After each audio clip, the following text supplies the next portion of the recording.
South ఇండియాలోనే biggest sorry store మన Varahi silks మన విజయవాడ ఎంజీ రోడ్ లో డిసెంబర్ 4వ తారీఖున ఘన ప్రారంభం.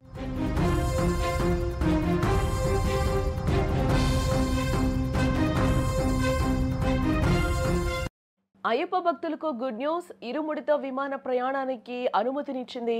భక్తుల సౌకర్యార్థం విమాన శాఖ సంచలన నిర్ణయాన్ని తీసుకుంది. పౌర విమానయాన మంత్రి రామ్మోహన్ ఈ సందర్భంగా ప్రకటన చేశారు. ఇన్నాళ్ల అడ్డంకులకు తెరపడినట్లే కూడా చెప్తూ ఉన్నారు. శబరిమల యాత్రకు మరింత సులభం కానుందని చెప్పుకోవచ్చు. ఇప్పటి నుంచి శబరిమల యాత్రకు బయలుదేరే అయ్యప్ప భక్తులకు కేంద్ర పౌర విమానయాన శాఖ గుడ్ న్యూస్ చెప్పిందని చెప్పుకోవచ్చు. అయ్యప్ప భక్తులు తమ పవిత్ర ఇరుముడిని విమానంలో తమతో పాటు తీసుకెళ్లేందుకు అనుమతినిచ్చింది. సాధారణంగా అయ్యప్ప స్వాములు శబరిమలకు బయలుదేరే ముందు ఎంతో నిష్ఠతో దీక్షను తీసుకుంటూ ఉంటారు. దీక్షా కాలంలో అత్యంత పవిత్రంగా భావించే వస్తువు ఇరుముడి. ఈ ఇరుముడిలో స్వామివారికి సమర్పించే పసుపు, కుంకుమ, కొబ్బరికాయలు, పూజా సామాగ్రి లాంటి వస్తువులను అత్యంత జాగ్రత్తగా ఉంచుతారు.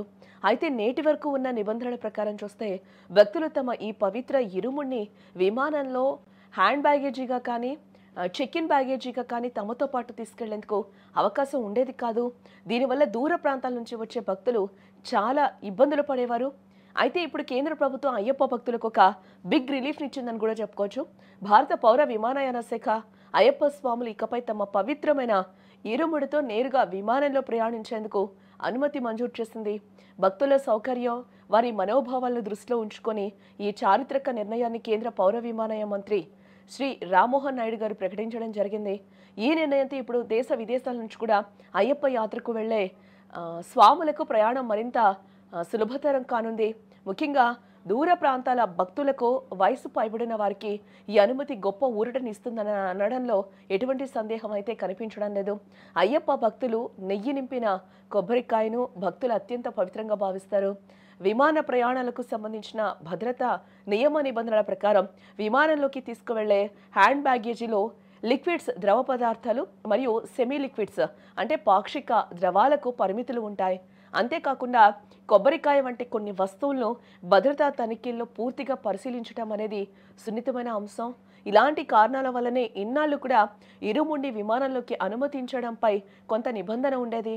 అయితే ఇప్పుడు భక్తుల విశ్వాసాన్ని అలాగే సాంస్కృతిక విలువలను గౌరవిస్తూ పౌర విమానయాన శాఖ ప్రత్యేక అనుమతి ఇవ్వడం భక్తులకు చాలా పెద్ద శుభవార్త అని కూడా ఇక్కడ మనం చెప్పుకోవచ్చు. అందరికీ నమస్కారం. అయ్యప్ప స్వామి భక్తులు ముఖ్యంగా మన దక్షిణాది రాష్ట్రాల నుండి ఈ సమయంలో పెద్ద ఎత్తున మాల ధరించి పవిత్ర దీక్ష చేపట్టి శబరిమల వెళ్లి ఆ స్వామి వారిని దర్శనం చేసుకుంటారు. కిందటి సంవత్సరం కేంద్ర మంత్రిగా నేను బాధ్యతలు స్వీకరించిన తర్వాత విమానంలో ప్రయాణం చేసే అయ్యప్ప స్వామి భక్తుల సమస్యలు నా దృష్టికి వచ్చాయి. వెంటనే భక్తుల సౌకర్యార్థం మా సెక్యూరిటీ రూల్స్ లో మార్పులు చేసి విరుముడి నేరుగా తమతో పాటు తీసుకుని వెళ్లే విధానం, ఆ మార్పులు మేము తీసుకొని వచ్చాం. ఈ సంవత్సరం కూడా అదే విధంగా అయ్యప్ప స్వామి భక్తులు ప్రయాణం చేసేటప్పుడు వాళ్ళ తాలూకా విరుముడి నేరుగా వాళ్ళతో పాటే ఫ్లైట్ లో తీసుకొని వెళ్లేటటువంటి సౌకర్యం మేము కల్పిస్తున్నాం. ఇది తక్షణం ఈ రోజు నుండి జనవరి 20 తేదీ వరకు అమల్లో ఉంటుంది. అంటే మండలం నుంచి మకర విలక్కు కాలం వరకు కూడా ఈ సౌకర్యం అయ్యప్ప స్వామి భక్తుల్ని దృష్టిలో పెట్టుకొని కల్పించడం జరుగుతుంది. దేశ ఆచార సాంప్రదాయాలకు, భక్తుల మనోభావాలకు అత్యంత ప్రాధాన్యతనిస్తుంది.